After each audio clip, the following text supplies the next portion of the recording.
everybody. Hello, neighbors, as we all are.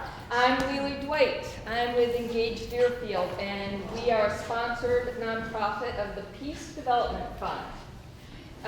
We strive to spark community action through monthly chats like this, the community conversation, and through our newsletter, Currents, which you can find up there. If you do not get Currents, you can sign up when you sign in, but please make sure it's legible, because if we can't read it, we can't sign you up for it, okay? Or you can go to our website, engagedeerfield.org, and you can sign up right there. Something else that is going on, which isn't in my to-do list, but a number of candidates have their nomination papers up front. And if you would please sign it, it doesn't mean you endorse that candidate, it just means you're really glad somebody's stepping up to do something for our community, okay? It has to be legible. It has to be legible. Oh, and some of them are not. So if you would please go and revisit your signatures and print your name above it. And I think I'm guilty of that as well. So during the cookie break, because there will be one, if you would go and make sure that your signature is discernible. Okay. Housekeeping. We have restrooms back there and through there, and they're multi-sex. So just close the door. Everybody please silence your phones. I would like to thank Greenfield Savings Bank and Exit New Options Real Estate for helping to sponsor our community conversations, but also the contributions of many of you. Keep these monthly community conversations going. Every penny for a cookie buys more cookies and gives us the chance to keep doing these things. So I mentioned Current Sign Up. It's an awesome newsletter, and we even print some copies. Printed copies can be found in the library usually. I'm not sure where else we put them. Pam knows. Donations, we happily accept donations in various cookie jars around the room. And the next community conversation is going to be the town meeting boot camp. So our goal for this is to help people understand how to do town meeting, how to ask for a recount of a vote, how to call a question, and all that kind of stuff. And in addition, we, depending on what we know about the warrant for town meeting, we will talk about warrant articles. We always know the budget will be there. So we have asked Darius Modesto, the superintendent of schools, to hold that date to be present because, as Julie Chalfant will tell you, the school budget is a very large piece of our budget. So that's the next town meeting boot camp, and that is what date? March 15th. But thank you very much. March 15th, and that will be here and again at 3 to 5 kind of a thing, depending on it. Okay, handouts. Did everybody pick up one of these? Because this is going to be part of our conversation this afternoon. All right, and then the last thing I want to housekeep you is tomorrow in this space, the town planner, Alex Galloway, and people from the Conway School of Landscape Design are holding an open house at 2 o'clock and one again at 6:30. And this is on to get community input on housing ideas.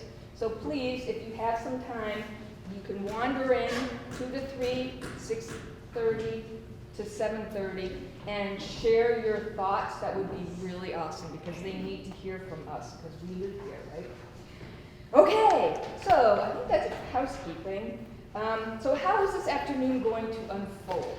All right, we're going to kick off with 5 big questions with short interviews. So some of you are old enough to remember Between Two Ferns, the TV show. We're going to be doing something like that. So we're going to have usually an engager, that's what we call ourselves, asking questions of another engager who has done their homework. And some of us actually got lucky enough to get experts on the subject instead of an engager. But and if we cannot answer the question, we will do the research and we'll write about it in Currents. So you have to subscribe, right? All right, so we'll do these like different topics, and then we will do a break for cookies. Oh, let me back up for a second. So there will be an interrogator and an answerer, and the whole thing will take probably between 5 to 7 minutes. And then we will ask you all if you have questions for the answerer as well. So it's not just us. But we're only talking 5 topics. So when we take a break for cookies, you will see that there are pieces of white paper around the room with a marker up top. And we ask you to write down your questions. And they don't have to be on the topics we've discussed, because the purpose of us doing this is to spark you, right? To get you thinking, and so that you can ask the questions. And again, so at the cookie break, then we'll gather all of them, and we'll try to answer the ones we can, summarize them, read them out loud so everybody knows what people are asking, and then what we cannot answer, again, we will do the research, okay? And we will put it in Currents, called the answer grape or something like that. Anyway, so to get us started, I've been tasked with giving a high-level overview of town government. So here we go. Please take a look at your pretty picture. When we meet in, upside down, town meeting, we are the legislature, okay? We vote, we pass bylaws, we approve funding, and we determine policies, okay? They have to be warrant articles. So we're voting on something called the warrant, and each article will be about a budget or a bylaw or a policy or something like that. So we are the legislature, and if we don't show up, then things happen that we might not want or don't expect. Okay. The select board, here, this big here, is 3 people, and they are executives. Okay. They're the executive branch. They guide the town through daily and higher level challenges in meeting the town meeting decisions. Because we can say big things, but the reality is where we live, right?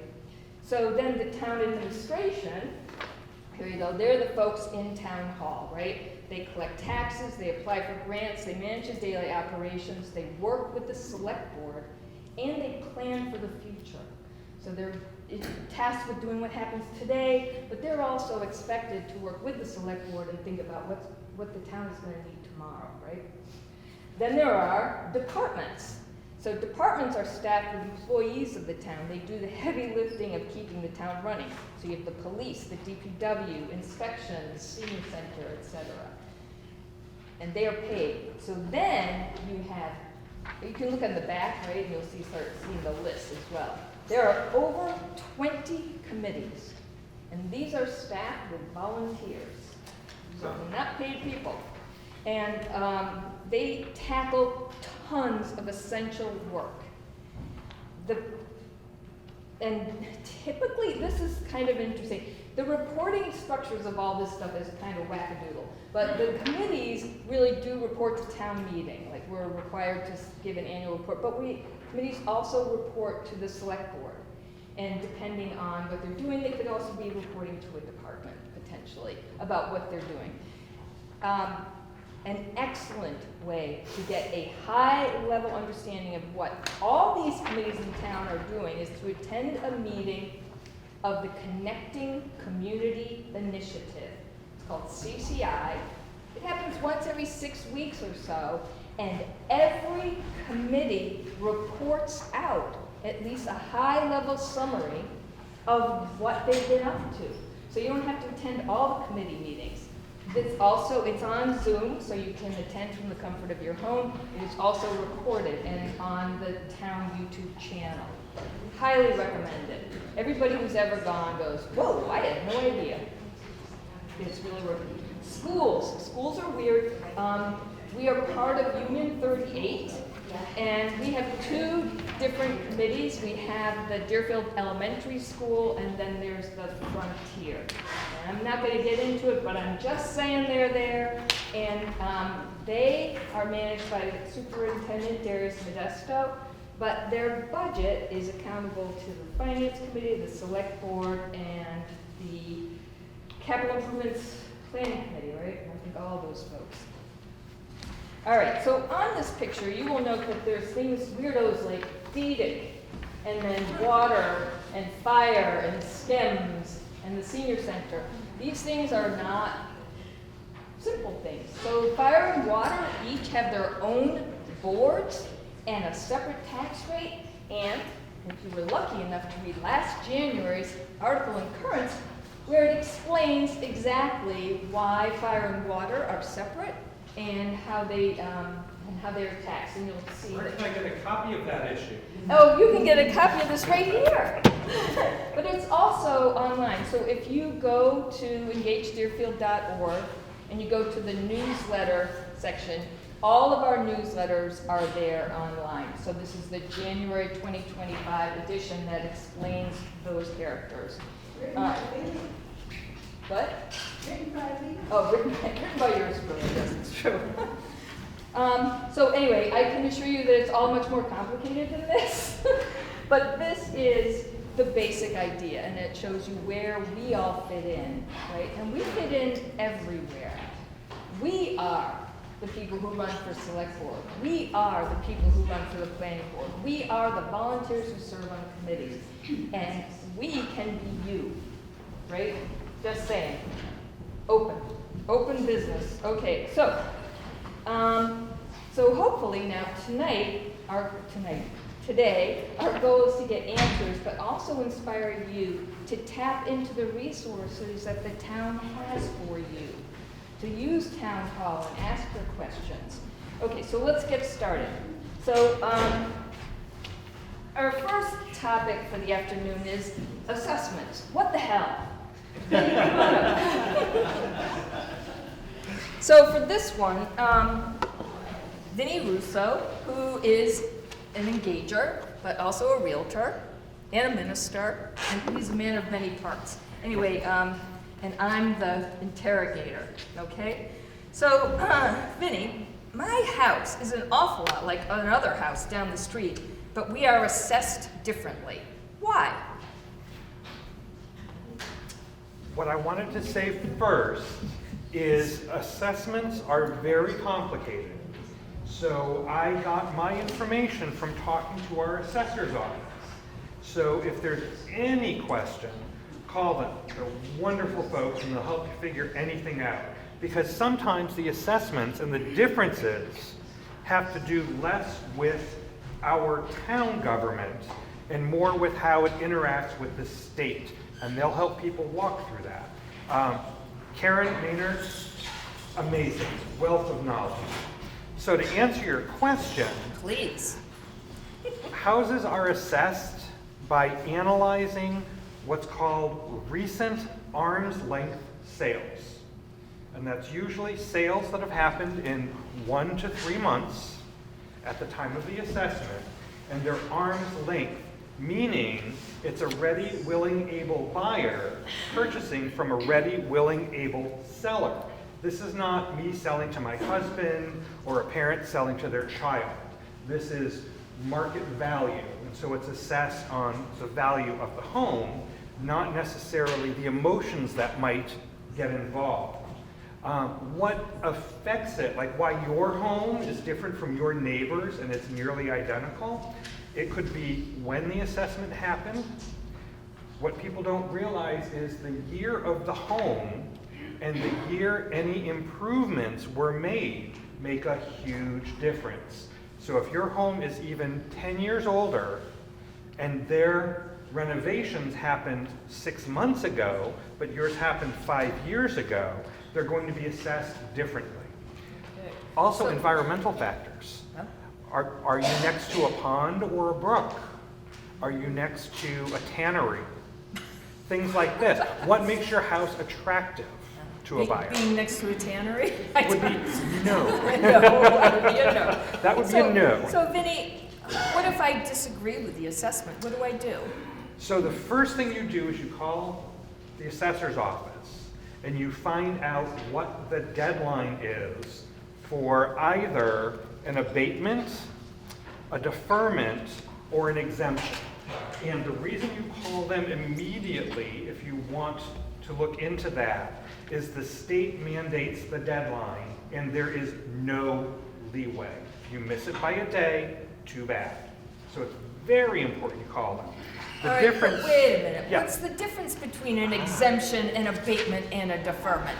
So an abatement just basically says, I don't like what you're telling me, and I'm going to dispute it. And so you're formally asking for a review to have it changed. A deferment is you are asking not to pay the taxes now, but you will have to repay them with interest at some point to the town. An exemption waives them, so you don't have to pay them back. Okay, so I'm a geezer. I'm living on a fixed income. Can I get some relief? Yes, and Karen can help with that too. So there is what's called the geezer exemption, and it's actually a lot. So if you find that you're in a situation where you want to know what types of exemptions there are, if you're legally blind, if you're a veteran with service connected to some form of a disability, if you're a surviving spouse, if you're a minor child of a deceased parent, or if you're a senior 70 years or over, there are all different types of exemptions that you can apply for. So there are exemptions, not abatements or deferments. Correct. Thank you. That Which, sounds good. which yeah. can be very helpful for Yeah. someone, especially in trying economic times, or those of us that might be on set incomes. But they will have an effect on the town's income stream and the town's budget ultimately, right? That is correct. As we are an older town. If Correct. people start doing this a lot. You hear that, Julie? Look out. All right, well, thank you. If I have more questions, who do I contact? First stop, call Karen Maynard in the assessor's office. She's the assessor's clerk. Do you know what the first deadline is? You mentioned deadlines. So it can get a bit complicated. When you're first reaching out, what I was told was if you're going to apply for an abatement, which is the first step of I want to dispute what this shows, it's usually February 1st. It's the due date of the first actual tax bill. But when I check with the state also says, the state says deadlines cannot be extended or waived for any reason. Your application must be filed with your assessor's office before April 1st or 3 months after the actual bills were mailed for the fiscal year, whichever is later. So call Karen. Yeah, I was gonna say. All right, so now it's your turn. What did I forget to ask about assessments? Any questions? Yes. Kim? There are 70 households.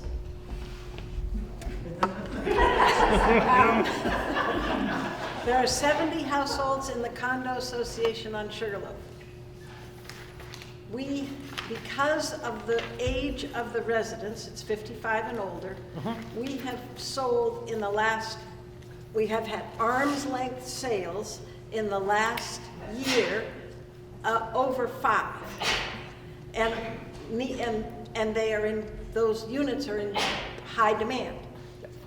So our assessments and also our taxes went up well over 30% this year. Yep. There are many of us who are on fixed income, Yep. and we think we are unique because of how our demographics and not the locality, but the fact that we're all one neighborhood. I think most everybody else in town went up maybe like 6% average, and so we are in conversation with the assessors. Yep. What might we expect? Wow. So first I have a quick question.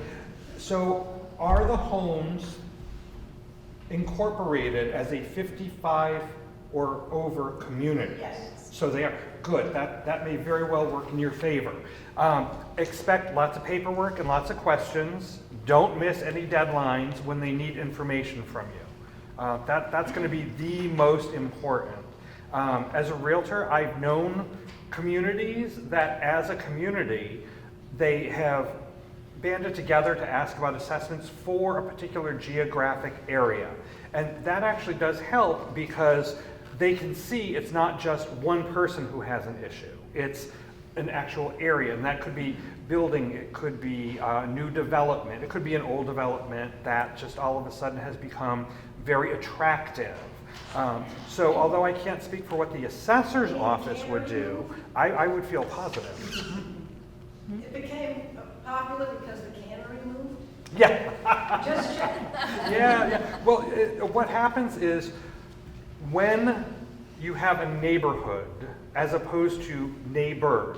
Do everybody understand the difference between a group of neighbors and a neighborhood? A neighborhood is a little bit more identifiable as a coherent group of homes, as opposed to neighbors that might have the same number of them but over a larger geographic area. So with something like your neighborhood, that's going to work to your advantage. And once 1 or 2 or 3 homes sell, that's going to raise the assessment value of the other homes, but it also makes it more popular. Ooh, people are paying what for those homes? They must really be worth it. So, yeah. So you might have to justify the increases being unreasonable. Thank you. Yes. I moved here about a year and a half ago and have made a bunch of improvements and renovations to my home. Am I supposed to report those to the assessor's office? Is it in my best interest to? No. Okay. That was probably a dumb question. Call Carrie. Okay. From a realtor's perspective, what I would say is any work that you do, say who did the work, when the work was done, and exactly what it was. Have a little improvements book. Okay, yeah. Because if it comes to the time when you want to bring up the abatement issue, Right. you want to have all of your paperwork at your fingertips. Okay, and I'm sorry, the abatement would do what for me? It would say, I disagree with what you were saying my house is valued at. I want it reanalyzed. And is that because of my homeowner's insurance? Insurance does get a little bit of a hit, but you know, it's how much you're paying in taxes. Okay, gotcha. That's really the bottom line. Is the higher your house is assessed, the more you're going to pay in taxes. Got it. Thank you. Yes, in the back. Is there a schedule of years or a cycle that governs assessments? And who does the assessments? Is it a person or is it a company? I don't know. Company. Company So, does. It is a company that is hired by the town. Yeah. And also, I will say, and they came through this year, and there were some people on social media saying, don't let them in your house. Well, I'll tell you, if you don't let them in your house, you're gonna get assessed for what they think your house is worth by driving by, and you could be very sorry. Because if you don't let them do the assessment properly, you can't apply for an abatement. Oh, I didn't know that. That makes sense, though. Generally, if you pull a permit to do work in the house, that's generally what triggers something. Oh, I've replaced all my windows, or I put the bathroom in, or something like that. Generally, the assessing department would get notice of that kind of work, and just one, to make sure that the building department makes sure that you've got what you paid for and it's up to code and all of that. And then secondly, you know, if there's value to your home, I mean, generally, it's a double-edged sword because you want your value of your house to increase. It helps you apply for loans or just when you go to sell it. But the double-edged sword is that it costs more in taxes. So you just want it fairly assessed. So if you have any more questions that we haven't answered yet, write them down. Write them down on the boards at our cookie break. Right. We're moving right along to the next topic, and the next topic is town water. So to address that, we have Judy Kundal and Denise Mason. Come on down.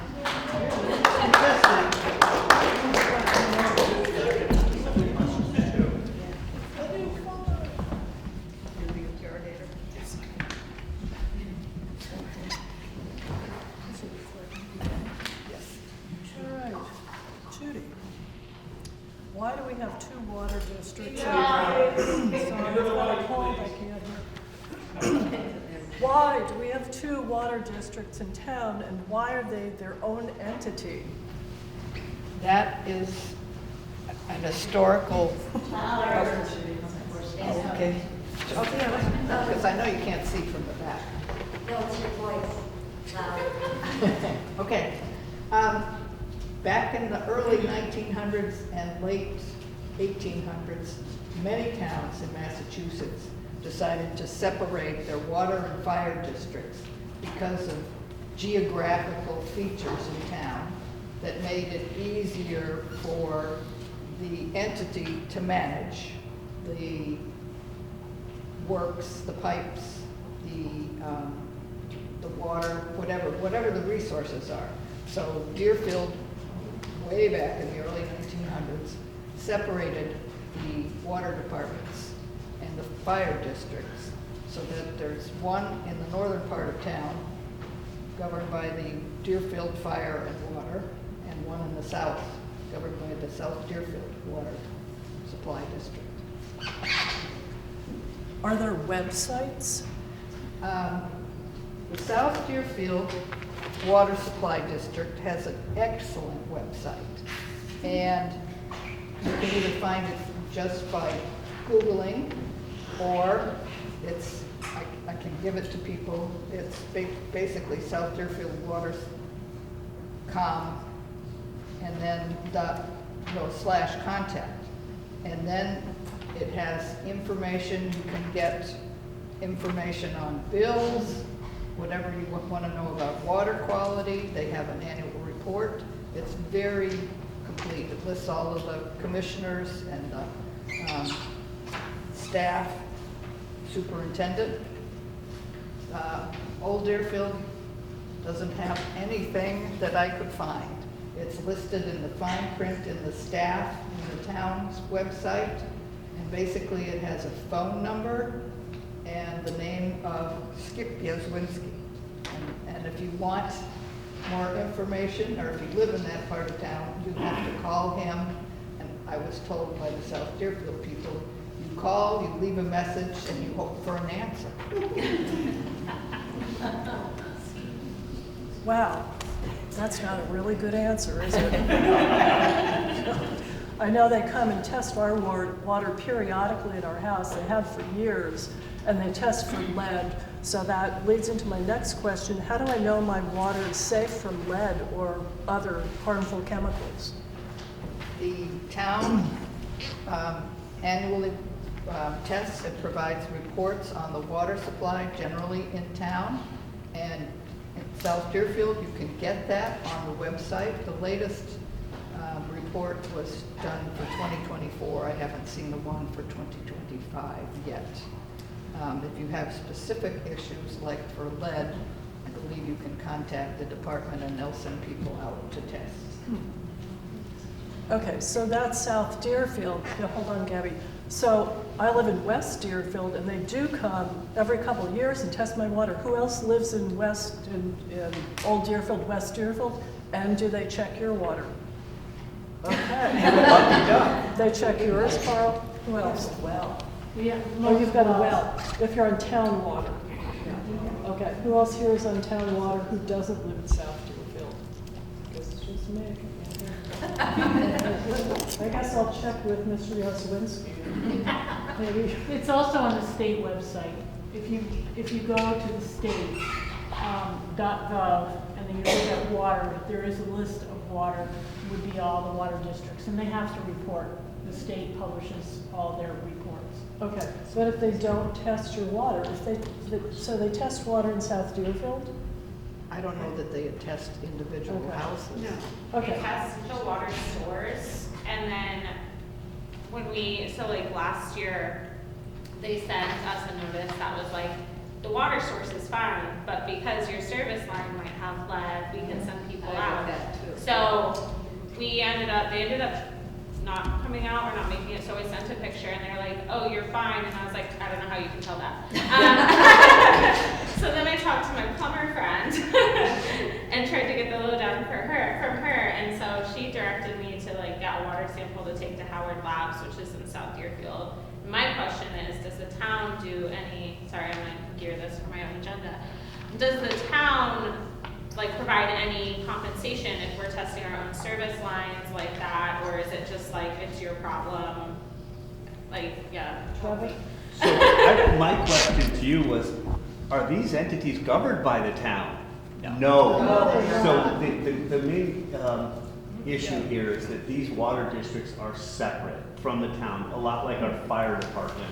They are not run or overseen by the select board or anybody in town hall. They are a district, so they will put a portion of your tax on your tax bill, and that's how they fund their operations. They're run by commissioners, and so they have nothing to really do with the town other than that they supply water to the town. So any kind of questions or anything has to go to either the South Deerfield wastewater treatment or South Deerfield Water Department or the Deerfield Water District. And if you have questions, then you go to the South Deerfield. If you live in South Deerfield, you go to their website. They provide the numbers of who you call. Questions on water quality are sent directly to Dan Dion at southdeerfieldwater.com. And so you can contact him, or you can call his number that's on their website, and you can ask him your questions. Okay, so you're saying don't call Trevor on the select board to complain about your water? Not on the water going in. Only the water going out. Oh, thanks for that clarification. Okay, my final question is, why does, oh, I'm sorry. Oops, sorry, I have two Dad. questions. If the problem is from the street pipes to the house and the homeowner is responsible, correct? If there's a problem with water and the town notifies a homeowner, is the homeowner responsible to notify tenants? If it's connected to the house and it's not maintained by the water supply district, then the homeowner is responsible and you would have to notify your tenants. So if the homeowner finds a problem with lead, for instance, from the street to their pipes, are they required to tell the tenant that there's a problem? Yes. What if they don't? Actually, can I answer that from a realtor perspective? Yes. If a homeowner is aware of lead, they better do something about it, because it can be proved they were aware of it and they didn't do the appropriate diligence by law. The fines would ruin someone. And if they're made aware of it because an infant in a house has been tested for high lead, if the homeowner is made aware of it from the tenant, do That's they a have to do lawsuit. something? That's a lawsuit. That seems to be a problem in parts of downtown here. I had seen a letter come to my house just saying, you may have lead. You probably all got that thing, right? So they're just, because they don't know really what is in the pipes that lead to your house. So they just want to make people aware that you could do some testing and double check that stuff. So if you think you may have lead, call the water department in South Deerfield. Call the fire department. I'll skip Linsky and the other parts. Okay, so why does the town flush our hydrants, and do they let us know? Repeat the question. Why does the water district flush our fire hydrants? They do that to maintain the water pressure going through the pipes and to clean out any. Get louder. Oh. Yell at us. They flush the hydrants in order to make sure to clean out the pipes, and the pressure from the hydrants cleans out any built up debris or whatever may accumulate in the pipes, and to make sure that the water supply maintains the pressure and is adequate. Okay, those are my questions. Does anybody else have questions about water? No. Is it the same source in Old Deerfield, West Deerfield, and South Two Deerfield? different ones. Right. Do they have wells up there, or town wells? Because I know we have Roaring Brook Reservoir. Yes. Old Deerfield is a town, is Wells. Yeah. Yeah. And then South Deerfield is Is that a up. Roaring Brook. Yeah. Yes. Yeah. When they flushed, the question was, do they let us know ahead of time that they're going to? I think they usually, but I've seen notices. Yes. Yeah. They do. How? I don't get them, but I We do. don't have a in the hydrant, fall. I don't have a hydrant, they don't tell me. Oh, so it's only, well, because your Yeah. water runs orange, Yeah. whether or not there's a hydrant in front of your house. It's, yeah, Or generally in the if you're in the fall. shower, taking a shower and the water stops. Yeah. Every fall, they typically do it, just before it gets cold. They want to flush everything in spring and fall. They Yeah. have published it in the recorder in the Yep. past, but I also think they put it on their website as well. Yep. It also goes into their letter that they send, telling you approximately when they're going to do it. Time to change your filters after they do it, right? Yes. All right, so Denise, you stay up. Okay. And the next topic is permits. Vinnie, you're the interrogator, and Denise is the answerer. So real quick, in the transition, we're gonna follow up about the lead stuff, because there's a lot of questions about it, and we'll make it, encourage, but we're also just gonna do some follow-up. Sounds like there's been some That's great. dead ends there. Hello, Vinny. Hi, so my neighbors and I have been talking about things that we might need permits for, because let's face it, my house is old. And I want to know, do I need a permit for a shed or getting my rain gutters put up? Okay. Well, for a shed, if it's under 200 square feet, you don't need a permit. But if you decide, hey, I want electricity in there, you don't need a building permit, but you do need a permit for the electrical or plumbing if you decide that it would be a shed. What if I've already put up the shed? Well, that's a good question, Vinny. And what size is your shed? Don't answer that. Let's say it's about 200 feet. Square feet? Yeah. Well- Square feet. No, 200 feet is fine. That could potentially be a problem if you haven't, another reason to check with the building inspector is that you want to make sure that you're not on your neighbor's land. Yeah. You want to make sure that you're not in wetlands. I mean, there are a number of different things. So I think it's really important. If you have any question about whether you should do it or not, just call the building inspector. Well, other than building permits, Right. what other kind of permits should I be aware of that might be needed? Okay. Well, I'm going to tell you about rain gutters too. Yes, please. It's pretty exciting. For me, it is. Typically, when you're putting rain gutters on the house, okay. Typically, when you're doing rain gutters, that's just maintenance. That's not something new, unless you're changing the roof line or something, or changing egress, or any kind of fire system. Then you really have to be careful, and then you should get a permit for that. As long as there's no significant construction, I think you're all set with that. Okay. If you've already put up a shed, yeah, that could be a problem. To make me take it down. Well, I mean, that goes to someone's conscience, I suppose. It's usually complaint driven, if someone complains about it. Well, I'm not going to complain about my own shed. Andrew, do I get that permit, or does the contractor with whom I It check? depends. Well, if the contractor does it, the contractor has to get it. If you do it as a homeowner, you need to get that. And then when you're finished, the building inspector will do a drive-by or come out and check to make sure. And then once again, I think that goes into assessments too. If you're doing something substantial on your property, that's when it sort of ticks a box, and the Patriot, the assessor company, may come out and check to see what you've done and jack your taxes up. So.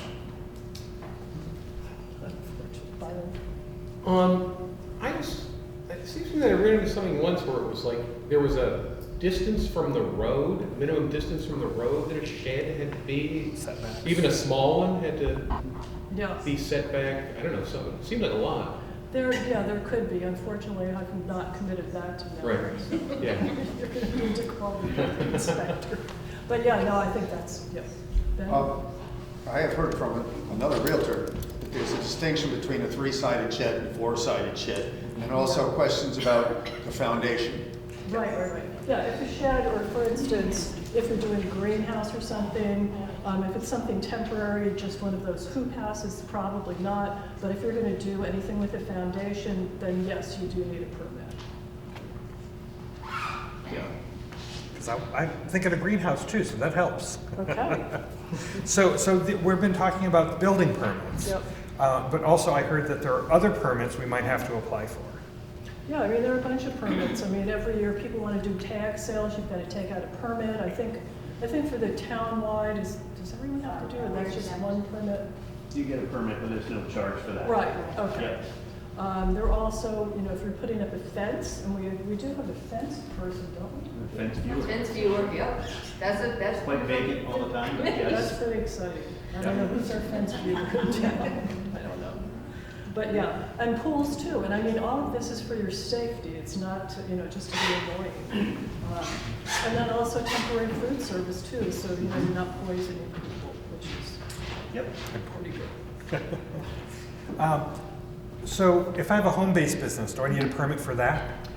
You do. You can apply to our Cassie, our town clerk will have that paperwork, but then I think you do need to go before the select board to see, and then you give your neighbors an opportunity to come in, and I think they do it within a certain radius. I'm not sure how big the radius is, just to see if it's going to encroach on, your neighbors. Traffic, parking.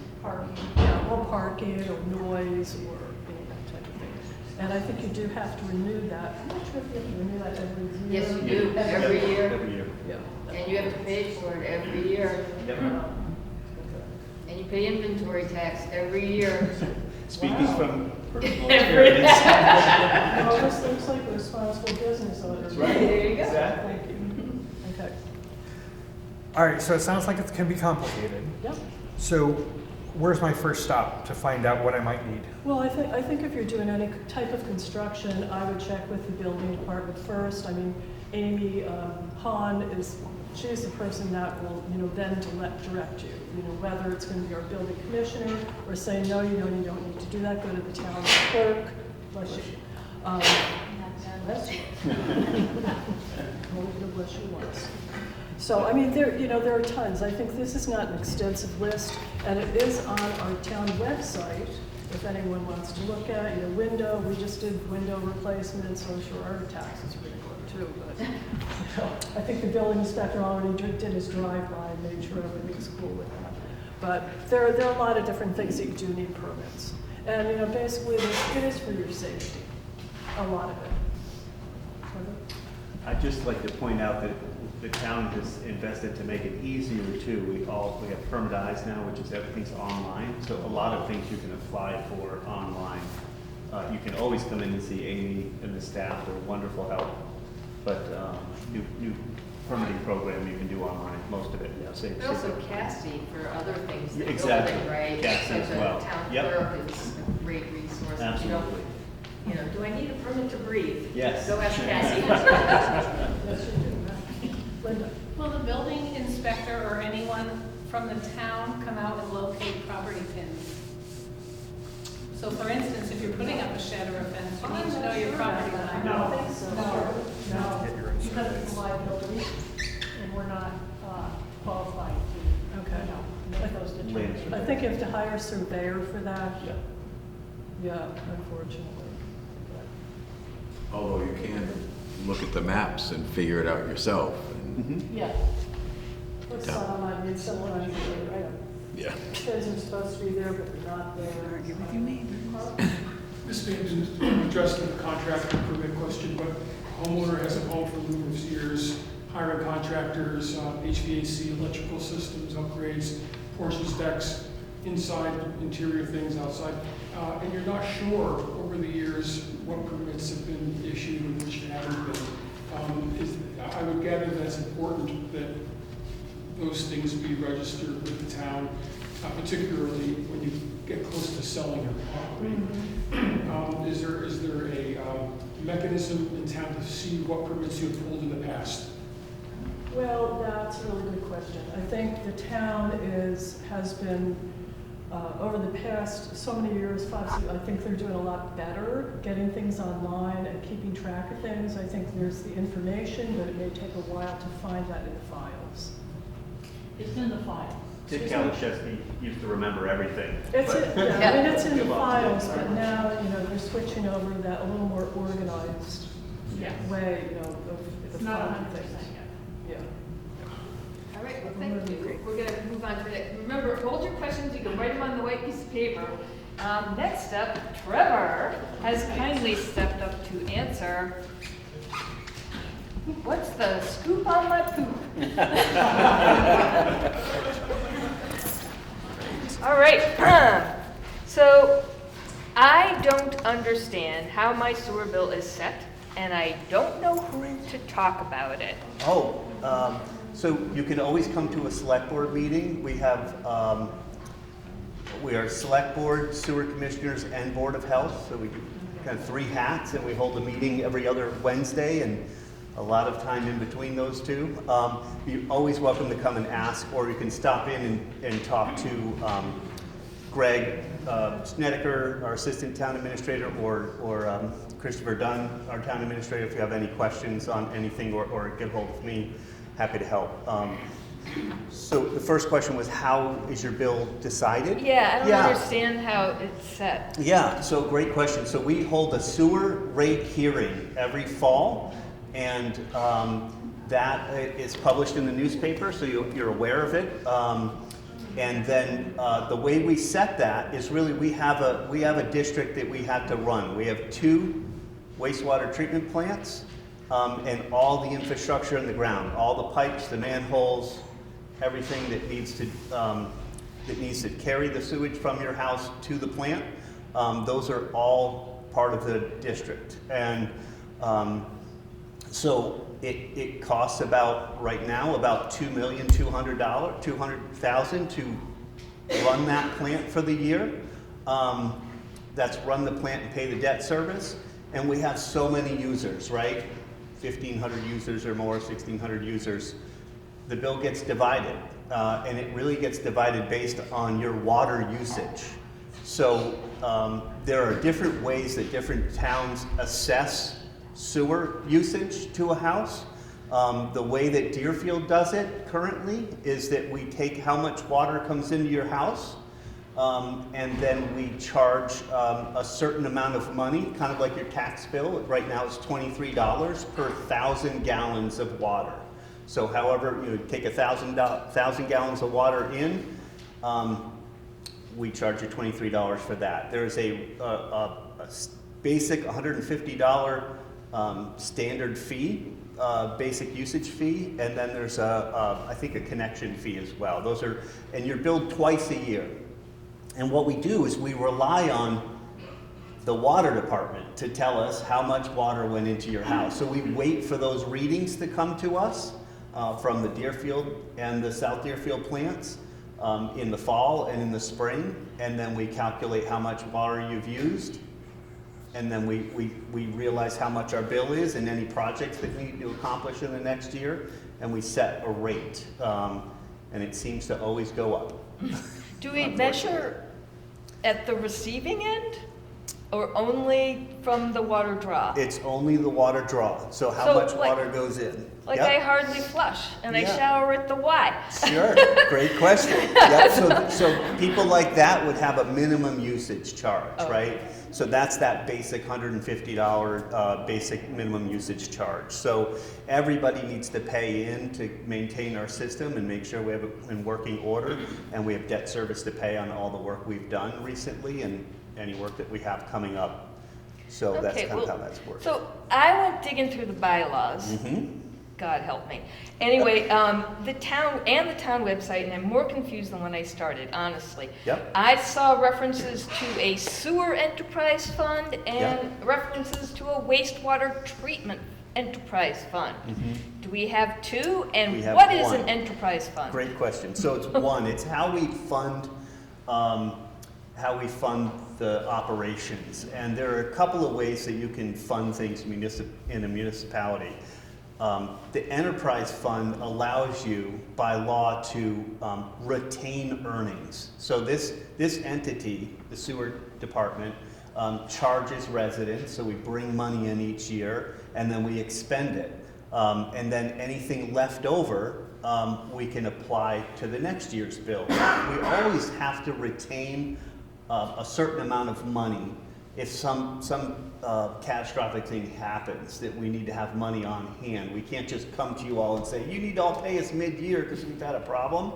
We have a money storage stored up. It's usually about, you try to get about 1 year's operating, and our operating bill is about 1.3 million. That's how much it takes to run both plants, pay salaries, pay for sludge, and I can talk about that. All the expenses to run the plant, and then we have right now, currently we have debt service, about 800,000 or a little bit more of debt service, which means that's the loan that we're paying off for 40 years for the upgrades that we've done at the wastewater treatment plant. It was about $22 million over the last several years that we rehabbed that plant. So generally in municipalities, you can't hang on to money. It goes back to the general fund, and then that's it. You got to raise money each year. With an enterprise fund, we can separate that money out. That entity holds that money, so we have charges, expenses, whatever's left over, we hang on to in case of a catastrophic failure, and then we put some of that money sometimes towards when we set the rates. We might take 100,000 of that. If we have excess money, we may take 100,000 to reduce the amount that we're going to charge the next year. Ah, cool.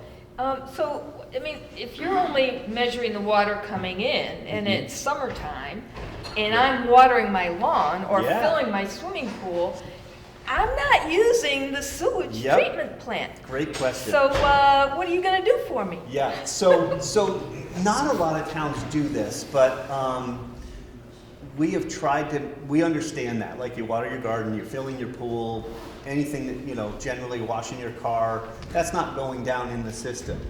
So a couple of trains of thought on this is that we get that and we want to allow for that. So in the summertime, you will only be billed 125% of your previous winter usage. So your winter usage, right now, your usage happens, and then in spring you get a bill.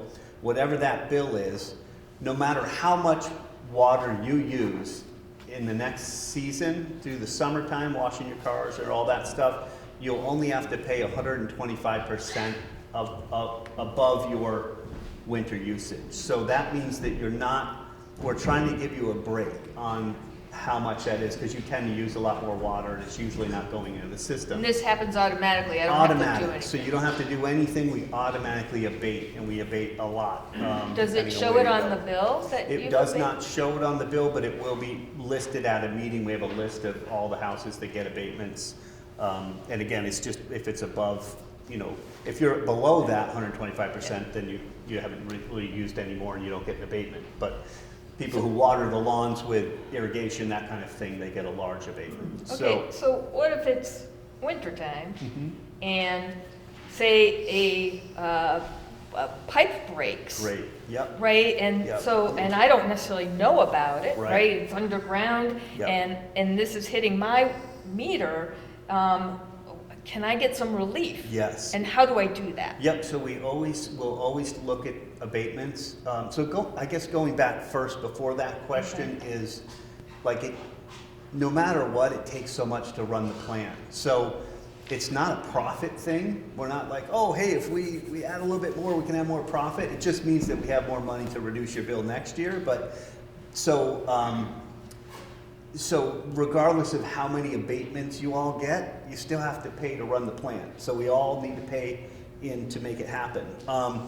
So if you have a leak, we're always willing to, and we understand that. Like a lot of times it happens underground, nobody knows. you get your bill and, oh my God, it's triple what it normally is. So we can go back and look like, hey, your average in the winter months are always this, or so, it can happen any time of the year. So we'll look at that and then we can abate that. What you would do is you have to pay the bill, ridiculous amount of money, like, oh my God, there's a huge bill. You have to pay the bill and then we can abate it. So we can look at that. What you want to do is have a plumber fix it, keep the receipt. If you fix it yourself, you get your stuff from Home Depot, keep your receipts. You write out, you come in and fill out a form just saying, hey, I had this water break, we leaked in, we think it's this much, this is how much our normal bill is, and this is my amount of work that I've spent, to fix it so that we know it's not continuing to run. Sometimes it's a leaky toilet in a building out back, something you don't know about, but we're always willing to do that and be fair and look at that. So you come to a select board of health meeting to do that? Correct, yep, they'll generally, you don't even have to come to the meeting, as long as you come to the office and fill it out, you get your bill, your paperwork, give us a receipt of that you fixed it, then we typically will do the calculations. So you go to the town clerk for that, or do we go to the town administrator? You go for to that? town administrative office. Okay. Yeah, I believe so, I could be wrong about that, but I'm almost positive that they would have it there, yeah. If the bill is really high, can you defer it until you sort it out? No, it has to be paid before we can abate it. It's just that's a law thing too, it's not our choice. State law. State law, yep. It went in the way back first, sorry. If a year and a half goes by and you seek an abatement, Yep. does the sewer commissioner have any ability to abate that bill? No, we can only abate in the current billing year. Just again, by law, so just keep an eye on your things. If you see your bill went up dramatically for some unknown reason, can't figure it out, get a plumber in there, look at it, have somebody look at the pipes and see what could be going on there. It could be just that you've used more, but most of the time it's dramatic and you'll realize that, hey, this is 20,000 gallons more than I've ever used, so. Yes. Do you recognize people with septic systems? We do not, yeah, so if you're on a septic system, you're no part of the sewer system at all. You just pay your water bill how you normally do and you don't get a sewer bill.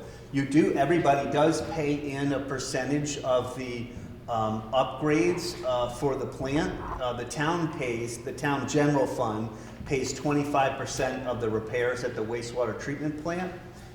They no longer do, but they did for a time, and they could still, depending on what projects we have, we would take it to the town. But in 1925, when the entity was formed, the town would pay 25% and the users would pay 75%.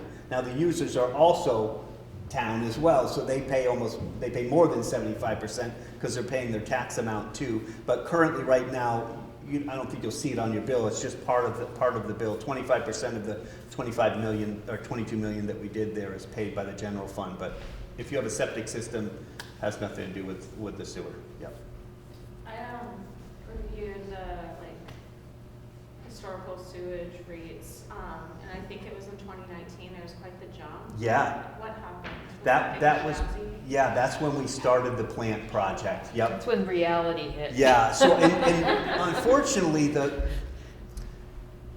people who ran the town for a long time just kept rates really low and just deferred any maintenance. So when I was elected in 15, I think, or 17, in that range, there was a sewer study committee. We started looking at this, and we pushed to do the work, and 2019 is when that work happened and started. We couldn't get a loan because the rates were so low. Exactly, yeah, we tried to get a loan, so we did have to raise the rates to a normal place, and then we went to USDA and we got a grant, some money, and a 40-year note at, I think it's 2.25% or 2 3/8%. It's a really good rate for 40 years to help pay off this. We also have another plant in Old Deerfield that we need to address. We've been working hard, kind of trying to figure out what that entity will cost. A lot of the users up there are the nonprofit, education, DA, Eagle Brook, other entities that are up in that neck of the woods. Very few houses on that one. So we're working with the nonprofits, we're working with our engineers to kind of come up with a 3-phase plan. We're not going to just rebuild the whole plant, but we're going to do a little at a time. over the next several years to kind of get new electrical in there because a lot of the electrical doesn't work anymore and you can't get parts for it. These were all built under the EPA in the 70s, and then no money came to fix them, and towns, you know how we maintain our buildings, we don't have the money. So they just kind of languished for a long time. So we're working on redoing that with a plan pretty soon. You'll all hear about that soon. I'm sorry, but the rest of the questions, please we'll write because we need to do our last scenario. Oh, yeah. Thank you so You're much, welcome. Trevor. Thank you. Yep. Yeah, I'm sure we will be asking you more. Any other questions? Next up, we're going to be talking about playgrounds. We have Emily Gaylord responding to the interrogations of Pat Ryan. It's the real hard-hitting topic. This is the 18th. All right. Playground scenario. We're on. I've been told, and I've heard some complaints, that people don't know when they can use, their kids or grandkids can use the playgrounds. There are limited hours, and it's only available at special times. Why is that, and when can people take their kids to play? Well, great question, Pat. I'm so glad you asked. I have a first grader, so I am familiar with the playgrounds, and before she was a first grader, she was not in school, and I'm also familiar with the aggravation of not having a playground to bring your kid. So essentially, the playgrounds are available when the schools are not using the playgrounds. So that means that they are not available Monday through Friday for most of the day. They are also not available for most school breaks. So it is a bit of a pain because we do not, as a town, have a public playground. We only have the ones at the school. Now, I will say that the school does everything it can to have those be usable for the community on weekends and on times when there aren't camps in session and things like that, but that is, of course, limited.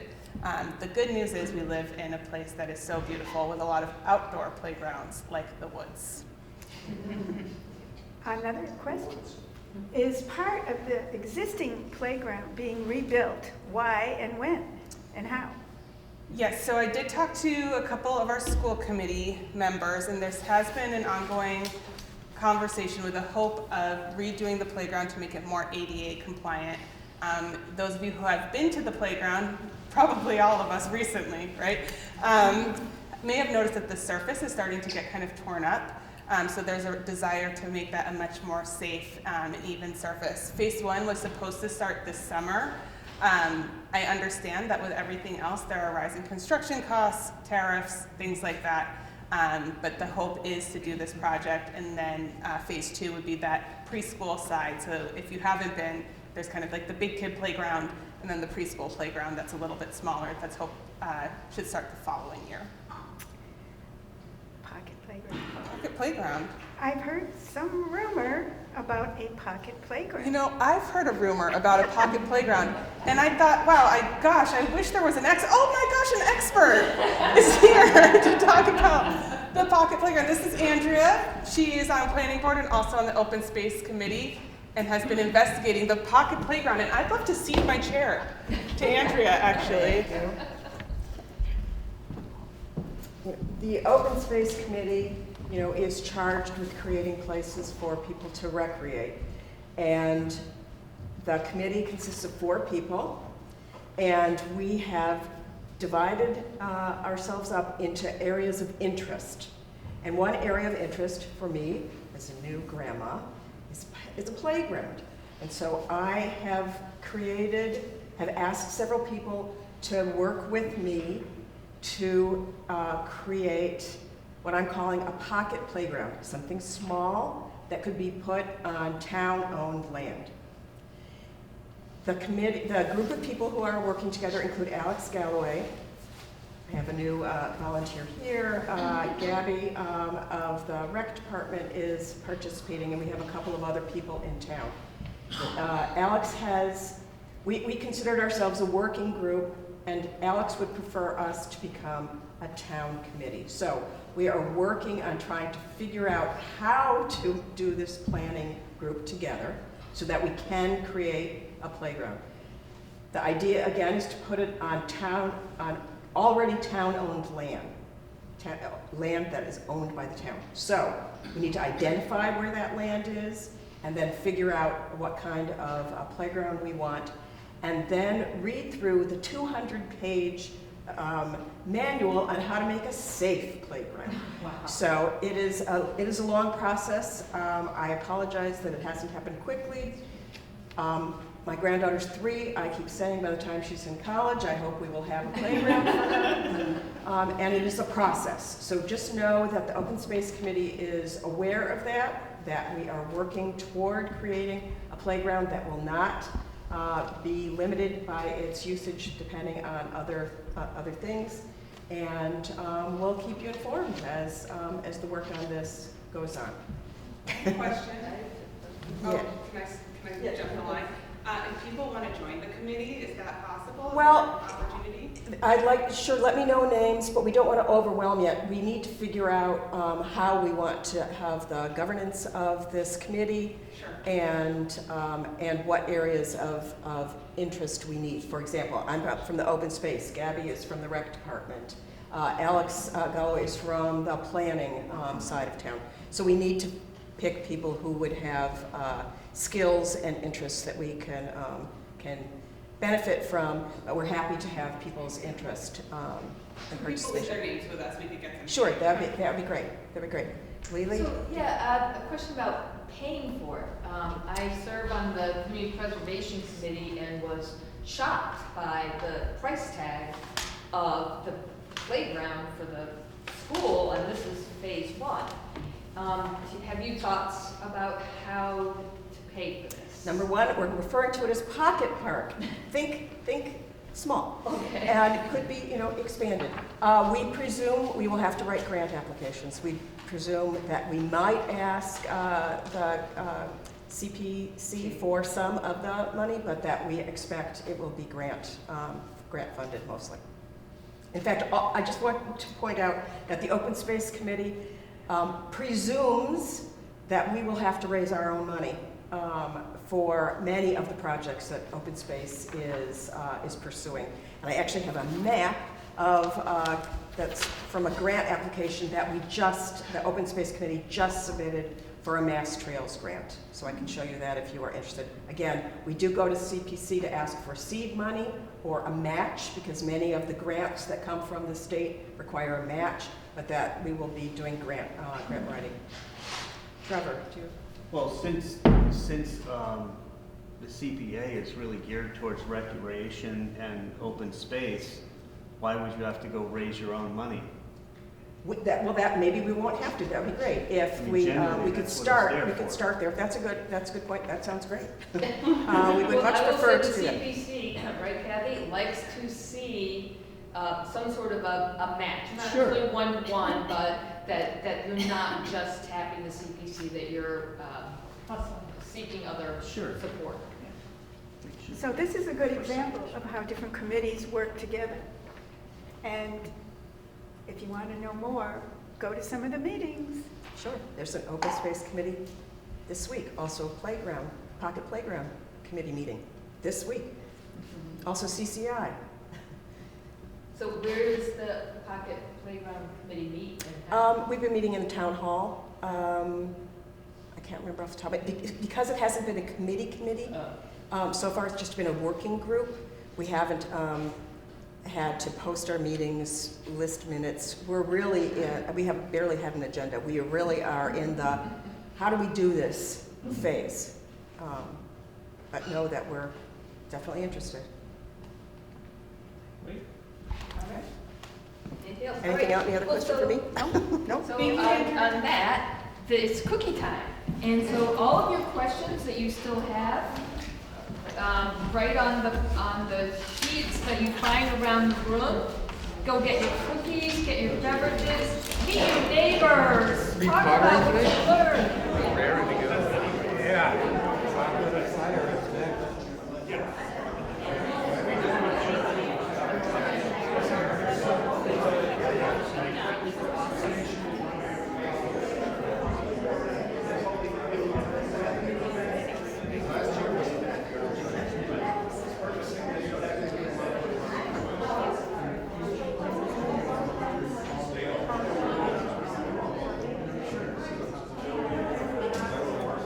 Okay, Okay, so now we'll quickly run through your questions and identify the ones that we can answer and the ones that we cannot. I must say, this is excellent handwriting. I love it. How can we be assured that pollution from Pelican and Orville is being monitored? Anybody in the room can answer that or not? Mr. Hilge. I will try. The health department has recently gotten a grant to get air monitoring equipment. It's not something that they would necessarily go to a specific location, but they would place them near big buildings. There's been some concern recently that, oh, they built a big plastics plant in the center of town. I'm smelling something. We've been doing some research and there's no indication that it's coming from Oracle, but we want to be able to demonstrate that by testing. So that's in the works. In the works, wonderful. What's the plan for the North Main Street Bridge? Well, that's up to the state, correct? And we do not have any specific dates, correct? The hope is they're engineering. They're going to replace the wood deck with a wood deck. And when they took out the old one, they discovered that there was some support structure problems that had to be engineered. But I believe the hope is that by the end of this year, it will be built. But again, it's MassDOT, so everything has to be taken with a grain of, snow melting salt. Gotcha. All right, what's happening at the 1888 building? Or is it over there? That project's well underway. The projected move-in date is in September. It's a town hall. That's the question. Yeah, What is it? So it's a combination of the old former grammar school building, former senior center, former veterans meeting location. Cub Scouts, numerous other things. Pigeon roosting. The basement of that building is going to have all the mechanical systems. The first and second floor will be made handicap accessible through the new addition that you can see that's being built to the side. It will have an elevator and full accessibility throughout the two buildings. It's being paid for by a $4 million USDA grant and approximately 3.2 or 3.3 CPA funds, and then some ARPA money that was left over from the COVID years. It's on schedule, it's under budget, and so hopefully there'll be CPA money to come back to the town to pay for other projects. Excellent. What is on the first and second floor? These will be in all of the municipal offices. So in the old building, we will have, the first floor will have the town clerk, the treasurer, the accountant. There'll be meeting spaces, there'll be bathrooms, and in the second floor, there'll be the building department, the planning department, and other school nurse, I'm not school nurse, but town nurse. And then in the new building, there'll be an entryway, there'll be a public meeting space where you won't need microphones to be heard, and we'll have new AV equipment that's paid for by the Comcast agreement that we get money for, so the town will get a new audio visual system. And the town administrator will be on the second floor, and that's where the elevator will be that services both buildings. It will be connected by a glass walkway, so. Sweet. Yeah. All right, could a playground work at Tri-Town? It already has parking. What a cool idea. A little challenging because it's in the name, Tri-Town. Although only Whately and Deerfield are actively financing what's going on there. But it's a great idea. Except that that road gets closed often in certain hours, and I vote putting it right at the library. That sounds very good. I didn't know the road got closed. I mean, it gets closed at certain hours because there's no lifeguard there. Oh, And then it's closed during. Interesting, okay. It's closed right now for winter. Well, yeah, you can't drive on it, right? But I probably have an issue with the water. I would think that would be the liability. And it's two towns. And two towns, has its challenges. Emily, you want to take it? Sure. Tim, how much money does Deerfield get from Treehouse? Shelves that one. North of 300,000 a year. Or Blake. In real estate taxes, and 70 to, well, included in that is 70 to 75,000 in meals tax. And it grows every year depending on how many people buy pizzas. Ooh, this one. Do I need a permit to have new heat pumps installed through Mass Save? What was that question? Do I need a permit to have new heat pumps installed through Mass Save? Since I've just done this, I can tell you that Mass Save has Mass Save certified installers who handle the permitting issues. They take out the permits, they make sure the inspections take place, and then they also add you to the list of Eversource or National Grid customers who've done this, so you get a wintertime rebate on your electricity and delivery charges. I found it difficult to get into town meeting because of parking and crowds. Any tips?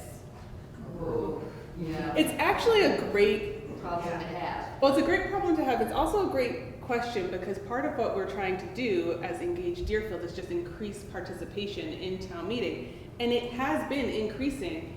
And still, even I think in our most well-attended, we're talking like 5% of the town or 10% of the town. So I think it's a question that we're going to be grappling with, because the second more people decide they come to an event like this and they're like, gosh, I need to be engaged. I'm going to every town meeting. It's going to get harder, not easier. And so I think that the question is going to become location bound. I do know there is some ride shares available and that some people are willing to carpool. And certainly, I think if you're able-bodied and live close enough to walk, you can take advantage of that as well. It would be an interesting project to do with Valley Neighbor Network or something like that, to think about developing ride share for town meeting. A shuttle from Yankee Candle. A shuttle from Yankee Candle. Maybe Treehouse would sponsor it. All right, why is this church, where we are right now, not being considered for the senior center? I wish the director of the senior center was here. She could more accurately answer it, but I think one of the desires was to have multiple rooms for multiple activities happening at the same time, and this doesn't necessarily afford that much space, though it is a great space, and I hope seniors do take advantage of it. It can have multiple rooms. The sanctuary is big enough to make 4 rooms, and there's It does need, so the sanctuary is, they've applied to the Community Preservation Committee to do an engineering study on the floor and how many, there's something about, and Tim probably knows this better than I do, like it's rated for 49 pounds per square foot and it needs to be 60 pounds per square foot or something like that. Tim, you want to correct me?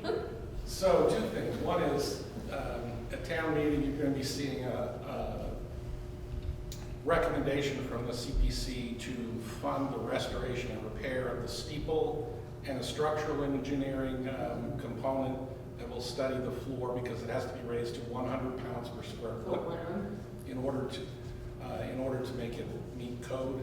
Also electrical and plumbing, etc. I think it's a great space. Do we need to repair the steeple? We don't need to keep the steeple. The steeple, well, The steeple has some really bad connotations, actually. Right. Steeple is like. then go to town meeting and vote against it. Yeah, no, I would. This is something that was put in. What other ideas are in CPC. this space? I'm Right. curious. So, but to address the sanctuary space, you actually need to do the engineering on the floors. You need to put in a new electrical system. You need to put in insulation. You need to put in a new heating system in order to make it meet code and make it accessible for people. But it would be a great meeting Didn't we space. spend $25,000 on a study 2 years ago on this? A related question, if seniors were to have activities here, would it be rent-free? That would be something that would be decided by the 3 towns. That would be Deerfield, nice. currently Sunderland, the building in Sunderland is rented from a private entity. I think it's about $24,000 a year. There would probably, like SCEMS, the South County EMS, the building itself resides in Deerfield. There is a fund that is paid in on a rent basis, but what that does is put money aside to repair the building, and it's shared by the 3 towns. So probably something similar could be done with South County. I particularly think that the combination of the space myself would make a great senior center. Part of the campus. But others feel differently, and they're presenting their plans. We have a question behind the I camera. just want to say, this was all discussed in a forum that is on FCAT's YouTube channel in January. Great. Like in January. So look there, you get all the answers to those questions. And if I may really quickly put on I chair the local cultural council in Deerfield, which if you're not familiar with cultural councils, the Mass Cultural Council puts out like buckets of money for each town that facilitates a local cultural council to do disbursements into their community. We do not have venues in Deerfield, so from a local cultural council perspective, having this space could open a ton of cultural activity right in our downtown, which I think could be really valuable. Theater here all the time. Yeah, this is, I mean, you can't see it because it'd be a little cavernous in this space right now, but there's a stage. If we could get some lights or sound system, I think this could actually be really wonderful, especially for community center. The community. Yeah. All right, we talked about North Main Street Bridge on everybody's mind. However, the reason I asked that question, and I didn't go any further. What was the question? Well, when is the bridge going to be repaired? Oh, okay. So the reason that I asked that question is that now there's going to be a $500,000 study on closing Park Street. That study should not take place if that bridge is not operational. It is an invalid study if that bridge is closed. Your traffic is already being deterred because the bridge is closed. Do we know that it's going to be a bridge, or are they going to put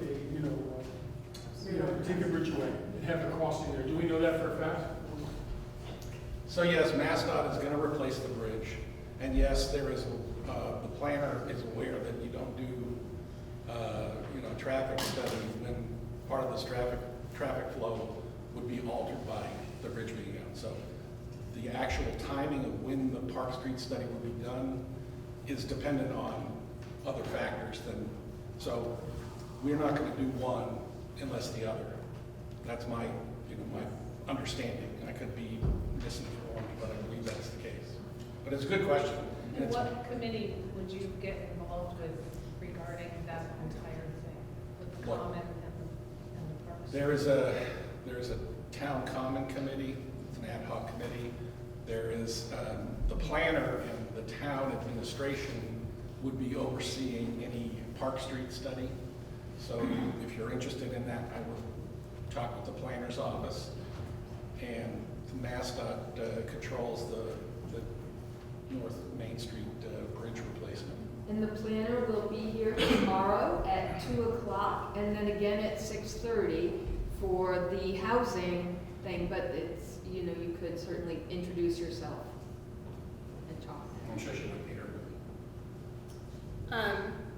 Yeah, and actually, in general, our town personnel are very accessible, and so I've treated them as very accessible. So if you stop in, Alex is always very willing to chat. And I live on Grave Street, so the Park Street project is definitely going to impact our travel quite a bit. And so she's had some really candid conversations with me about it too. She's very willing. All right, this is our last question. I think it's for you, Ben. If a house is sold for as much, I'm going to read it. I didn't write it. If a house is sold for as much as twice its assessed value, parentheses, because a parent with a student at a local school wants it and then pours hundreds of dollars into its refurbishing, how does that affect our assessment? Is there any consideration? When houses are assessed or reassessed, it will affect neighboring houses, because when sales happen, that's how they do it. Remember I said earlier, arm's length sales is what the assessments are based on? There may be something, since of how this is worded, as a parent of a student that goes to a local school, someone may rule that that is not considered arm's length. I don't know, I can't say for sure. It's worth bringing up as a question at the assessor's office. But yes, if you have these odd one-offs with really high assessments and really low assessments, and if it happens frequently enough, it will affect other people's assessed value of their houses. Or follow-ups. I was just gonna say that the assessors meet on the first and third Tuesdays of the month. Thank you. And I was gonna ask, so if I have a two-story colonial, yep, and it's the ranch next door, and I sell mine at a high price, yep, will it necessarily affect the value of the ranch next door because it's a different type of structure? It's a different type of structure, right. So when they do assessments, a realtor might talk about it as a CMA, comparative market analysis. The structures are very different, so they're going to be compared very differently. On the whole, for all real estate, it might have some impact, but it's going to have less impact if the house next door is a ranch versus if the house next door is a mirror image of your house. Okay, for so instance, now, in Snowberry, where all the houses are essentially the same, if one duplex sells for a lot of money, it's going to affect then all the other ones look identical. It's going to be easy to compare apples to apples. Yes, yes. And if 2 or 3 houses sell for more in the same year, things will get increased. all right, so Vinny, you had something you wanted to do Yeah. before I wrap us up. So I would love it if there's 2 people here who would be willing to do a photo shoot of reading an issue of Currents. And in exchange, I'm sure you must have some sort of an event, like a birthday coming up, or an anniversary, or something similar to that. And in exchange, we'll give you these wonderful cookie bags. So can I get 2 wonderful volunteers to do a photo shoot? So what we're going to use these for, we're going to have a little mini campaign. We're trying to get more people to subscribe to Currents, and it will be your picture reading Currents and say, "Who reads Currents?" And, okay, so if you want to volunteer, then you will come and take your photo. And while that's going on, I will share with you all that we are really grateful for you coming out today, especially today, Super Bowl Just have a Sunday, seat. on such a cold day. I'm going to take a picture of you reading. Yes. The next community conversation will also be held here. Look, enthralled. And the topic is Look, how we look, move please. down. Things that we want to know about how to participate in that meeting. And the date is March 15th, and the time is 2:40. Doors at 2:45. Okay.